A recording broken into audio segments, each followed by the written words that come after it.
ಹಗರಣದ ದಾಖಲೆಗಳನ್ನ ಆಯೋಗದ ಮುಂದಿರಿಸಲಿ, ತಪ್ಪಿತಸ್ಥರಿಗೆ ಶಿಕ್ಷೆಯಾಗಬೇಕೆಂಬ ಉದ್ದೇಶವಿದ್ರೆ ಕೋವಿಡ್ ಹಗರಣದ ಬಗ್ಗೆ ದಾಖಲಾತಿಗಳನ್ನ ನೀಡಲಿ, ದಾಖಲಾತಿಗಳನ್ನ ವಿಚಾರಣಾ ಆಯೋಗದ ಮುಂದಿರಿಸಲಿ.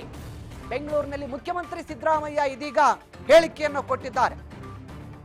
ಯಾವ ಯತ್ನಾಳ್ ಅವರ ಹೇಳಿಕೆ ಬಿಜೆಪಿ ಪಕ್ಷಕ್ಕೆ ದೊಡ್ಡ ಮಟ್ಟದ ಡ್ಯಾಮೇಜ್ ಅನ್ನು ತರ್ತಾ ಇದೆಯೋ, ಯಾವ ಕೋವಿಡ್ ಹಗರಣದ ಗಂಭೀರ ಆರೋಪವನ್ನ ಸ್ವಪಕ್ಷದ ನಾಯಕರ ವಿರುದ್ಧವೇ ಯತ್ನಾಳ್ ಮಾಡಿದ್ದಾರೋ, ಮುಖ್ಯಮಂತ್ರಿ ಆದಂತ ಸಂದರ್ಭದಲ್ಲಿ ಯಡಿಯೂರಪ್ಪನವರು ಕೋವಿಡ್ ಹಗರಣದಲ್ಲಿ 40,000 ರೂಪಾಯಿ ಲೂಟಿ ಹೊಡೆದಿದ್ದಾರೆ ಅಂತೇಳಿ ಗಂಭೀರ ಆರೋಪವನ್ನು ಮಾಡ್ತಾರೆ. ನನ್ನ ಹತ್ರ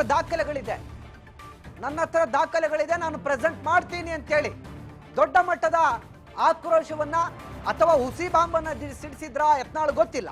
ಬಟ್ ಈಗ ಯತ್ನಾಳ್ ಅವರಿಗೆ ಮುಖ್ಯಮಂತ್ರಿಗಳೇ ನೇರವಾಗಿ ಒಂದು ಹೇಳಿಕೆಯನ್ನು ಕೊಟ್ಟಿದ್ದಾರೆ. ಯತ್ನಾಳ್, ನಿಮ್ಮ ಬಳಿ ಇರತಕ್ಕಂತ ಸಂಪೂರ್ಣ ದಾಖಲೆಗಳನ್ನ ಇದೀಗ ನಮಗ್ ಕೊಡಿ, ನಾವು ಅದನ್ನ ತನಿಖೆ ನಡೆಸೋಣ, ಯಾರು ತಪ್ಪಿತಸ್ಥರಿದ್ದಾರೋ ಅವರಿಗೆ ಶಿಕ್ಷೆ ಆಗುತ್ತೆ. ಹಗರಣದ ದಾಖಲೆಗಳನ್ನ ಆಯೋಗದ ಮುಂದಿಡಿ, ಆಯೋಗ ತಪ್ಪಿತಸ್ಥರ ವಿರುದ್ಧ ಶಿಕ್ಷೆಯನ್ನ ಮಾಡುತ್ತೆ.